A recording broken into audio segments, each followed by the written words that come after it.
এই মুহূর্তে ব্যাপক শক্তি বাড়াচ্ছে ঘূর্ণিঝড় রেমাল, যার জেরে থোকা থোকা মেঘ, দলা দলা মেঘ কিন্তু ঢুকছে উপকূলবর্তী জেলাগুলিতে। ইতিমধ্যে গাঙ্গেয় পশ্চিমবঙ্গের উপকূলবর্তী কিছু অংশে বৃষ্টিপাত শুরু হয়েছে। পশ্চিমবঙ্গের, দক্ষিণবঙ্গের, মেদিনীপুর এবং 24 পরগনার এই এলাকাগুলিতে বেশ কিছু অংশে বৃষ্টিপাতের দেখা মিলতে শুরু করেছে। প্রচণ্ড গরমও রয়েছে আবহাওয়া পরিস্থিতিতে এবং জলীয় বাষ্প কিছু কিছু অংশে রয়েছে, ফলে বৃষ্টিপাত হচ্ছে। এবারে অনেকে প্রশ্ন করেছেন যে এই ঘূর্ণিঝড়টি যখন ল্যান্ডফল করবে তখন পশ্চিমবঙ্গে কোথায় কত কিলোমিটার গতিবেগে স্থলভাগে ঝড় বইতে পারে, এইটা আমরা এই ভিডিওতে আলোচনা করব। এবং বৃষ্টিপাত হবে 3 রকমের: ভারী, অতি ভারী এবং প্রবল ভারী বর্ষণ। এইগুলো কিন্তু হবে, সেইগুলো কোন জেলাতে রয়েছে এবং কোন এলাকাগুলিতে হালকা মাঝারি বৃষ্টিপাত থাকবে সেগুলো আমরা এই ভিডিওতে দেখাবো। আবহাওয়া দপ্তর নতুন তথ্য দিয়েছে, সেটা আমরা এখানে আলোচনা করব এবং শেষে আমরা এই উইন্ডে থেকেই পুরো বিষয়টিকে দেখাবো কিভাবে যাচ্ছে, নতুন গতিপথ কি হয়েছে। আপনার এলাকায় এই মুহূর্তে আকাশ কেমন রয়েছে, কোন জায়গা থেকে দেখছেন অবশ্যই কমেন্ট করে জানান কিন্তু আমাদের। আর নতুন আপডেটটি পাবেন আপনারা কিন্তু খবর বাংলা ইউটিউব চ্যানেলে নজর রাখুন। দেখতেই পাচ্ছেন অত্যন্ত শক্তি বাড়াচ্ছে আস্তে আস্তে। 110 থেকে 120 কিলোমিটার গতিবেগে এটি কিন্তু আছড়ে পড়বে উপকূলে। 26 তারিখ রাতের বেলাতে এটা আছড়ে পড়বে এমনটা খবর জানিয়েছি, যদিও সন্ধ্যেবেলা থেকেই তার প্রভাব শুরু হয়ে যাবে। তো যে সময়টা রয়েছে সেই সময়কালের মধ্যেই এটা পশ্চিমবঙ্গ এবং বাংলাদেশ উপকূলে চলে যাবে। চলুন আমরা আলোচনায় আছি। প্রথমে একবার দেখে নিই আবহাওয়া দপ্তর কী জানাচ্ছে, সেগুলো জেনে নিন। তারপর আমরা এখানে এসেই পুরো বিষয়টাকে আপনাদের দেখাবো, দেখতে পাবেন যে কীভাবে কী হচ্ছে। প্রথমে আমরা দেখাবো যে 3 নম্বর বুলেটিন, যেটা ভারতীয় মৌসুম ভবন প্রকাশ করেছে। এখানে আমাদের একটু প্রথমে ছবি আকারেই দেখাবো, তবে একটুখানি বলে দিই, নতুন তথ্য দিয়ে দিয়েছে আবহাওয়া দপ্তর। ইতিমধ্যে গভীর থেকে অতি গভীর নিম্নচাপ এগোচ্ছে, শক্তি বাড়িয়ে ফেলেছে। এবারে আবহাওয়া দপ্তর বলছে যে সিভিয়ার সাইক্লোনিক স্টর্মে 25 তারিখ রাতে এটা পরিণত হয়ে যাবে, অর্থাৎ ঘূর্ণিঝড় শনিবারে ঘূর্ণিঝড় পরিণত হয়ে যাওয়ার পরেই শনিবার রাতের মধ্যে এটা শক্তিশালী ঘূর্ণিঝড়ে রূপান্তরিত হয়ে যাবে এবং এটা উত্তর দিক বরাবর এগিয়ে যাবে এবং ক্রস করবে বাংলাদেশ এবং সংলগ্ন পশ্চিমবঙ্গের উপকূল, যেখানে সাগর দ্বীপ এবং খেপুপাড়া।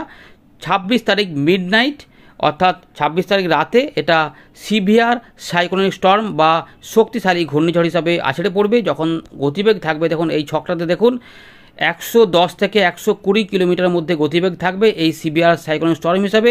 এই যে 26 তারিখ লেখা রয়েছে, 27 তারিখে এটা স্থলভাগে যখন থাকবে এটা ঘূর্ণিঝড় আকারে থাকবে, তারপরে এটা অতি গভীর নিম্নচাপ হিসাবে থাকবে 27 তারিখ, এবং 28 তারিখে এটা গভীর নিম্নচাপ হিসাবে স্থলভাগে তাণ্ডবলীলা চালাবে, অর্থাৎ ঝড় বৃষ্টি হবে। এবারে কেউ কেউ বলছেন যে এটা বাংলাদেশে সরাসরি যাবে, আবার কেউ কেউ বলছেন যে কিছুটা চান্স রয়েছে এটা পশ্চিমবঙ্গের দিকেও আসতে পারে, যার জন্যই আবহাওয়া দপ্তর সাগরদ্বীপ, দক্ষিণ 24 পরগনার সাগর এবং তার থেকে বাংলাদেশের খেপুপাড়া এই এলাকার মধ্যে বলে রেখেছে। ক্লোজ টু এখনও বলে দেয়নি, সেটা বলে দেবে আবহাওয়া দপ্তর। এবার আমাদের যেটা দেখাবো, যখন বৃষ্টিপাত ঝড় বৃষ্টি তো হবেই, আমাদের ছবিতে ভালো করে দেখাই আরও সুবিধা হবে। মৎস্যজীবীদের সতর্কতা জারি হয়ে গেছে। দেখুন এইভাবে ব্যাপারটা যাবে, আপাতত যে ট্র্যাকটা করেছে আবহাওয়া দপ্তর এইভাবে গিয়ে ঠিক উপকূলবর্তী এলাকা দেখুন, এই যে আমাদের গাঙ্গেয় পশ্চিমবঙ্গ রয়েছে এবং এখানে রয়েছে এইভাবে এটা কিন্তু ঢুকে পড়ার পর আস্তে আস্তে উত্তর পূর্ব দিক মুখও হবে, যার জন্যই কী হবে না, উত্তরবঙ্গ এবং আসাম মেঘালয়ে কিন্তু প্রবল ঝড় বৃষ্টি হবে, অর্থাৎ এই এলাকাটা এর বেশি ঝড় বৃষ্টির কবলে থাকবে। তাহলে এই এলাকাতে কত বেগে ঝড় বইবে এটা আপনাদের এখান থেকেই বলে দিচ্ছি। প্রথমে আমাদের এই ছবিটা দেখাবো, তার আগে একটু এখানে এই প্যারামিটারটা বলে দিই। এই দেখুন কালারগুলো দেখে নিন, একটু জুম করে দিই। এই দেখুন এই যেখানে ছাই রঙের যে কালারটা থাকবে হালকা রঙের, সেইটা হচ্ছে 52 থেকে 61 কিলোমিটার গতিবেগ ওখানে ঝড় বইবে। আর যেখানে নীল কালারটা থাকবে সেখানে হচ্ছে 62 থেকে 91 কিলোমিটার প্রতি ঘন্টা গতিবেগে ঝড় বইবে। এর পাশাপাশি যেখানে সবুজ কালার থাকছে সেখানে হচ্ছে 92 থেকে 117 কিলোমিটার প্রতি ঘন্টা গতিবেগে ঝড় বইবে। আমরা এই 3টে কালারই দেখছি, তাই হলুদটা নিয়ে আলোচনা করছি না। তাহলে এবারে দেখে নিন, এই যে যখন এটা প্রবেশ করবে, এই যে সরাসরি যাবে, তাহলে দেখুন এখানে এই যে পুরো এলাকা দেওয়া রয়েছে, এখানে দেখুন এই যে উড়িষ্যার কিছু এলাকা রয়েছে যেখানে হালকা কালারটা রয়েছে, তার মানে এখানে কিন্তু কত কাল আমরা দেখলাম না 52 থেকে 61 কিলোমিটার অর্থাৎ 50 থেকে 60 কিলোমিটার গতিবেগে ঝড় বইবে। এবং নীল কালার যেখানে থাকবে সেটা হচ্ছে যে 62 থেকে 91। তার মানে নীল কালারের মধ্যে আমরা পড়ে যাচ্ছে এখানে পূর্ব মেদিনীপুর, দক্ষিণ 24 পরগনা, পশ্চিম মেদিনীপুরের পূর্ব দিকটা, কিছুটা বর্ধমান পড়ে যাচ্ছে, বাঁকুড়ার কিছুটা পূর্ব দিক পড়ছে, কলকাতা পড়ে যাচ্ছে, হাওড়া, হুগলি, 24 পরগনা এবং মুর্শিদাবাদ, নদিয়া পড়ছে। তাহলে এই জায়গাগুলোতে কিন্তু এখানে 61 থেকে প্রায় 90 কিলোমিটার গতিবেগে ঝড় বইবে। কিন্তু আর যে এই যে কালারটা রয়েছে সবুজ কালার, অর্থাৎ সুন্দরবন, দক্ষিণ 24 পরগনা, সন্দেশখালী একটু আশেপাশে, এইখানে যেটা হবে এবং বাংলাদেশের যে খুলনা বিভাগ রয়েছে কলাপাড়া পর্যন্ত, এইখানে যেহেতু সবুজ কালারটা রয়েছে, তাই এই জায়গাটাতে ঝড়ের গতিবেগ থাকবে 90 থেকে 117 কিলোমিটার গতিবেগ। অর্থাৎ বুঝতে পারছেন তাহলে কোথায় কত থাকবে। এবারে খুলনা, বরিশাল, চট্টগ্রাম, ঢাকা এগুলোতে প্রভাব থাকবে, ত্রিপুরা কিছু থাকবে। এখানে কিন্তু 60 থেকে 90 কিলোমিটার গতিবেগে ঝড় বইবে এবং বাকি এই উত্তরবঙ্গের দিকে যখন ডিপ্রেশন হিসাবে থাকবে, ময়মনসিংহ, সিলেট এগুলোতে বা রংপুর, রাজশাহী বেশ কিছু অংশে, উত্তর দক্ষিণ দিনাজপুর, মালদা এবং আমাদের আসাম, মেঘালয়ের দিকে এখানে কিন্তু 50 থেকে 60 কিলোমিটার গতিবেগে ঝড় বইবে। দমকা ঝড় নয়, একদম ঝড় বইবে, তার সঙ্গে বৃষ্টিপাত হবে। ট্র্যাকটা ভালো, তাহলে আশা করছি বুঝে গেছেন যে কিভাবে কি যাবে। এটা কিন্তু সরকারি খবর আপনাদের জানিয়ে দিলাম। এবারে উইন্ডি থেকে আপনাদের দেখাবো। তার আগে একবার দেখিয়ে দিই যে 25, 26, 27 এবং 28 এই সময়কালে কি হবে। তো দেখুন, ইতিমধ্যে আবহাওয়া দপ্তর বলছে ভারী বৃষ্টিপাত হবে পূর্ব পশ্চিম মেদিনীপুর এবং এখানে উত্তর 24 পরগনা, বাকি অংশে দমকা ঝোড়ো হাওয়া এবং আস্তে আস্তে বৃষ্টিপাত থাকবে। এটা 25 তারিখে দক্ষিণবঙ্গের বেশ কিছু অংশে হয়তো সন্ধ্যেবেলার আশপাশ থেকে রাতের মধ্যে এগুলো হতে পারে। উত্তরবঙ্গ সতর্কতা থাকছে না। 25 তারিখের পর 26 তারিখে রেড অ্যালার্ট। দেখুন 26 তারিখে দেখে নিচ্ছেন, 26-এর পর এবারে আস্তে আস্তে উত্তর ভাগে এগোবে। এই যে রেড অ্যালার্ট কিন্তু খুলনা বিভাগ এবং আমাদের উত্তর দক্ষিণ 24 পরগনা এই জায়গাগুলোতে কিন্তু রেড অ্যালার্ট রয়েছে। এখানে কিন্তু প্রবল ভারী বর্ষণ হবে। দেখুন 3 রকমের বৃষ্টি হবে। এখানে দেখুন যে এই কালার অত্যাধিক ভারী বৃষ্টিপাত, যেখানে 20 সেন্টিমিটারের উপরে, ভারী থেকে অতি ভারী এই সিম্বলটা এবং ভারী বৃষ্টিপাত এই সিম্বলটা। তাহলে আমরা দেখতে পাচ্ছি যে 26 তারিখে পূর্ব বর্ধমান, পশ্চিম মেদিনীপুর এখানে ভারী বৃষ্টিপাত হবে। হুগলি, নদিয়া, পূর্ব মেদিনীপুর এবং তার সঙ্গে হাওড়া, কলকাতাতে ভারী থেকে অতি ভারী বৃষ্টিপাত হবে। আর উত্তর দক্ষিণ 24 পরগনাতে প্রবল ভারী বর্ষণ হবে বা অত্যাধিক ভারী বৃষ্টিপাত হবে। এটা হয়ে গেল 26 তারিখ। 26 তারিখে কিন্তু বৃষ্টিটা দক্ষিণবঙ্গে সব জায়গাতেই হবে, ওয়াইড স্প্রেড রেনফল, অর্থাৎ প্রত্যেক এলাকাতেই হয়তো বৃষ্টিপাত পৌঁছে যাবে আর মালদা, দিনাজপুরেও থাকবে। এইটা হয়ে গেল 26 তারিখের ব্যাপার। এবার 27 তারিখে যাব।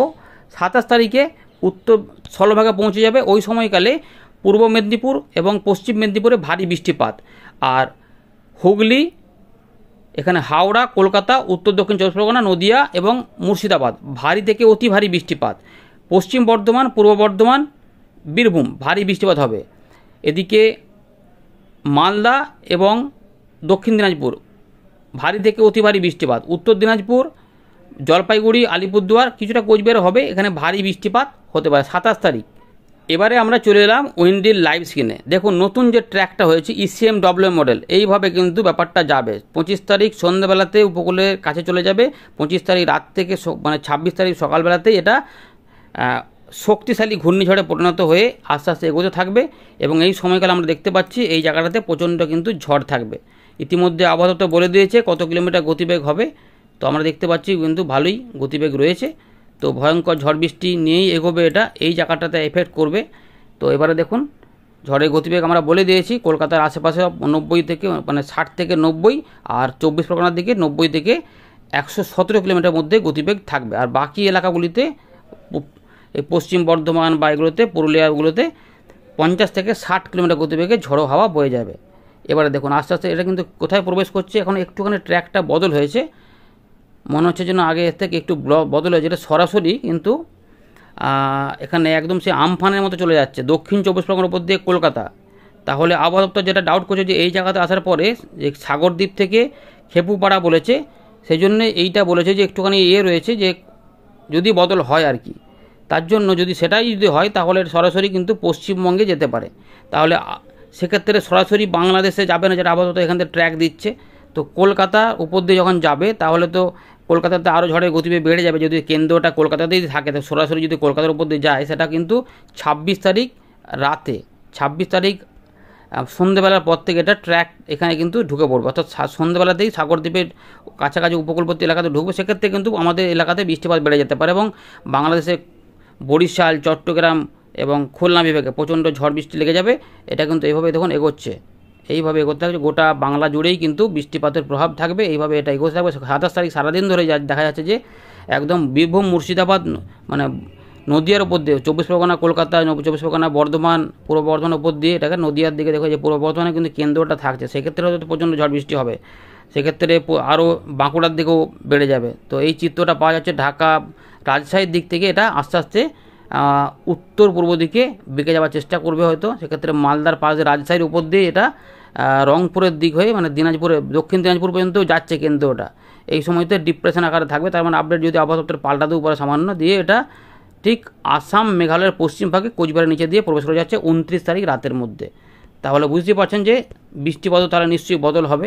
দেখে নিচ্ছি উত্তরবঙ্গের 29 তারিখে বৃষ্টিপাত থাকবে, তার মানে এখন যেটা রয়েছে উপকূলবর্তী এলাকাতে টুকটাক মেঘ ঢুকছে, বৃষ্টিপাত টুকটাক চলছে। এবারে যেটা হয়েছে এই যে এবারে বৃষ্টিপাতগুলো দেখুন শনিবার থেকেই আস্তে আস্তে উপকূলবর্তী এলাকাতে কিছু কিছু যেহেতু দলা দলা মেঘ ঢুকবে তাই একটু অদল বদল পাবেন বাস্তবের সঙ্গে, উপকূলবর্তী জেলাগুলিতে বৃষ্টিপাত ঢুকে পড়বে। এবারে 25 তারিখ সন্ধ্যাবেলা থেকে বৃষ্টিপাত ছড়াতে শুরু করবে বাংলাদেশ সহ দক্ষিণবঙ্গে এবং তার সঙ্গে এখানে ত্রিপুরা, এখানে বৃষ্টিপাত থাকবে। এবারে দেখুন 25 পর 26 বৃষ্টিপাত হচ্ছে। 25-26 তারিখে মূলত মেন বৃষ্টিপাতগুলো হবে, ওয়াইড স্প্রেড রেনফল হবে, সব জায়গাতেই বৃষ্টিপাত যাবে, কিন্তু পূর্ব মেদিনীপুর, দক্ষিণ 24 পরগনা, এখানে ঝাড়গ্রামে বৃষ্টিপাত হবে দেখা যাচ্ছে ভালোই, এবং কলকাতা, হাওড়া, হুগলি, উত্তর দক্ষিণ 24 পরগনা, তার পাশাপাশি উত্তরবঙ্গের সমস্ত জায়গাতে বৃষ্টিপাতের প্রভাব লক্ষ্য করা যাচ্ছে। ভারী থেকে অতি ভারী বৃষ্টিপাত কিন্তু বাংলাদেশের খুলনা, বরিশাল এবং তার সঙ্গে আমাদের গোটা দক্ষিণবঙ্গের মূলত বর্ধমান, নদিয়া, কলকাতা, হাওড়া, হুগলি, 24 পরগনা এই এলাকাগুলিতে কিন্তু বৃষ্টিপাত ঘটাতে থাকবে। যেহেতু এটা এখন ভালো করে চিত্র, গোল চিত্র, নতুন চিত্র পাওয়া যাচ্ছে, তো এক্সট্রিম হেভি রেনফল কিন্তু মেদিনীপুরের দিকেও তাহলে হতে পারে, তাহলে আবহাওয়া দপ্তর বদল করতেই পারে। নতুন আপডেট কিন্তু এসে গেছে, তো দেখুন ঝড় কিন্তু থাকবে, তার সঙ্গে এটা কিন্তু প্রচুর পরিমাণে বৃষ্টিপাত হবে, অর্থাৎ বীরভূম, মুর্শিদাবাদ, তার পাশাপাশি পশ্চিম বর্ধমান, পুরুলিয়ার দিকেও ভারী বৃষ্টিপাত তার মানে হবে, বর্ধমান সহ এই যে বাংলাদেশের ঢাকা, খুলনা, ময়মনসিংহ, এখানে রাজশাহী, রংপুর, বিহার, তার পাশাপাশি উত্তর দক্ষিণ দিনাজপুর, আলিপুরদুয়ার, কোচবিহার, জলপাইগুড়িতে 27 তারিখ রাত থেকে 28 তারিখের মধ্যে প্রবল বর্ষণ কিন্তু হতে থাকবে, বেশ কিছু অংশে এক্সট্রিম হেভি রেনফল হবে, কিন্তু এটা দেখা যাচ্ছে 29 তারিখে শেষ। সুতরাং 27 তারিখ পর থেকে আমাদের গাঙ্গেয় পশ্চিমবঙ্গ ফাঁকা হতে থাকবে উপকূলবর্তী এলাকাগুলিতে, কিন্তু উত্তরবঙ্গে বৃষ্টিপাত চলবে। 27 তারিখ পর্যন্ত দক্ষিণবঙ্গে বৃষ্টিপাত থাকবে, 27 তারিখ রাতের পর থেকে মানে 28 তারিখ সকাল থেকে ফাঁকা হয়ে যাবে। আপাতত এটা রয়েছে আপডেটটা, আমরা পরের আপডেটে দেখাবো আস্তে আস্তে। তো এটা জিএফএস মডেলটাও একবার দেখিয়ে দিয়ে আমাদের অনেকে বলেছিলেন, দেখুন জিএফএস মডেলটা দেখিয়ে দিচ্ছি। জিএফএস মডেলটাতে কী বলছে দেখুন, কবে আসলে পড়ছে জিএফএস মডেলটা, এই যে জিএফএস মডেল কী বলছে 26 থেকে 27-এর মধ্যে, এটা কিন্তু বলছে আবার বাংলাদেশে যাবে। দেখুন একটি সুন্দরবনের উপর দিয়ে বাংলাদেশে চলে যাচ্ছে, এটা হচ্ছে জিএফএস বলছে। এবারে একটু আইকনটাও দেখিয়ে দিই, আইকন মডেলটা দেখিয়ে দিচ্ছি। আইকন মডেলটা ঠিক ECMW মডেলের মতনই কিন্তু যাচ্ছে, দেখুন এটাও কিন্তু ওইরকমভাবেই ঠিক সাগর দ্বীপের পাশ দিয়েই এটা এখানে পূর্ব মেদিনীপুর, ডায়মন্ড হারবার ওই দিক দিয়ে হয়ে এটা কলকাতার উপর দিয়ে যাচ্ছে, অর্থাৎ আইকন এবং ECMW মডেল প্রায় একই রকম, সামান্য একটু পরিবর্তন, এটা কিন্তু লাস্টে উত্তর পূর্ব দিকে ওই মুর্শিদাবাদের আশপাশ দিয়ে চলে যাবে বলছে। এই রয়েছে আপাতত আপডেট, ধন্যবাদ।